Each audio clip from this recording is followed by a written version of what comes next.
ਤੈਨੂੰ ਦਸੀਏ ਆਜ਼ਾਦ ਕਸ਼ਮੀਰ ਇਲੈਕਸ਼ਨ ਦਾ ਦੂਜਾ ਮਰਹਲਾ ਇੰਤਖਾਬੀ ਮੈਦਾਨ ਸਜ ਗਿਆ। ਪੋਲਿੰਗ ਦਾ ਅਮਲ ਜਾਰੀ। 21 ਸੀਟਾਂ ਉੱਤੇ ਪੋਲਿੰਗ ਅੱਜ ਸਵੇਰੇ 8 ਵਜੇ ਤੋਂ ਸ਼ਾਮ 5 ਵਜੇ ਤੱਕ ਹੋਵੇਗੀ। ਮੁਜ਼ੱਫਰਾਬਾਦ डिवीजन ਦੇ 9 ਤੇ ਮੁਹਾਜਰੀਨ ਦੇ 12 ਹਲਕਿਆਂ ਵਿੱਚ ਵੋਟ ਪਾਏ ਜਾਣਗੇ। ਰਾਵਲਪਿੰਡੀ ਇਸਲਾਮਾਬਾਦ ਵਿੱਚ ਮੁਹਾਜਰਾਂ ਦੀਆਂ 3 ਸੀਟਾਂ ਉੱਤੇ ਵੀ ਪੋਲਿੰਗ ਜਾਰੀ।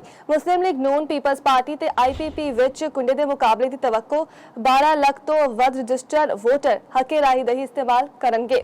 ਸੈਕਟਰੀ ਇਲੈਕਸ਼ਨ ਕਮਿਸ਼ਨ ਆਜ਼ਾਦ ਕਸ਼ਮੀਰ ਰਾਜਾ ਮੁਹੰਮਦ ਸ਼ਕੀਲ ਦਾ ਆਖਣਾ ਹੈ ਮੁਜ਼ੱਫਰਾਬਾਦ डिवीजन ਵਿੱਚ ਇਲੈਕਸ਼ਨ ਦੇ ਦੂਜੇ ਮਰਹਲੇ ਦੇ ਸਾਰੇ ਇੰਤਜ਼ਾਮਾਤ ਮੁਕੰਮਲ ਨੇ। ਅਹਿਮ ਤੇ ਵੱਡੀ ਖਬਰ ਆਜ਼ਾਦ ਕਸ਼ਮੀਰ ਇਲੈਕਸ਼ਨ ਦਾ दूजा मरहला इंतखाबी मैदान सज गया।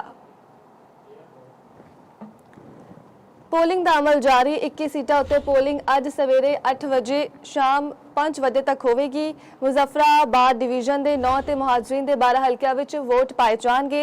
रावलपिंडी इस्लामाबाद विच मुहाजरां दीयां 3 सीटां उत्ते भी पोलिंग जारी। मुस्लिम लीग नून पीपल्स पार्टी ते आईपीपी विच कुंडे के मुकाबले की तवक्को। 12 लाख तो वध रजिस्टर वोटर हक राय का इस्तेमाल करेंगे।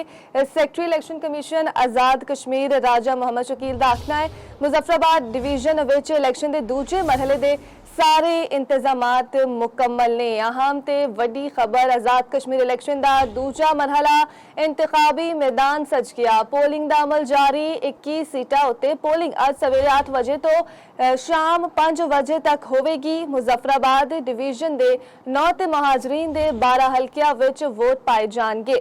रावलपिंडी इस्लामाबाद विच मुहाजरां दीयां 3 सीटां उत्ते भी पोलिंग जारी। मुस्लिम लीग नून पीपल्स पार्टी ते आईपीपी विच कुंडे दे मुकाबले दी तवक्को। 12 लाख तो वध रजिस्टर वोटर हके राय दही इस्तेमाल करेंगे। सैकटरी इलैक्शन कमीशन आजाद कश्मीर राजा मुहम्मद शकील का आखना है मुजफ्फराबाद डिवीजन विच इलैक्शन के दूजे मरहले के सारे इंतजामात मुकम्मल ने।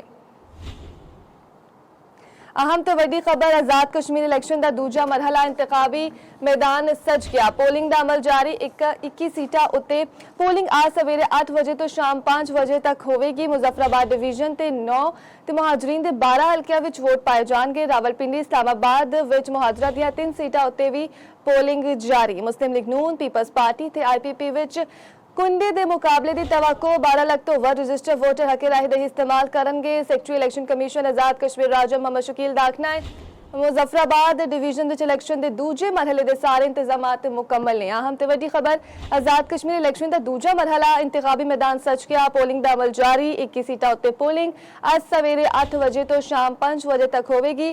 मुजफ्फराबाद डिवीजन दे 9 ते मुहाजरीन दे 12 हल्कियां विच वोट पाए जाएंगे। रावलपिंडी इस्लामाबाद विच मुहाजरां दीयां 3 सीटां उत्ते भी पोलिंग जारी।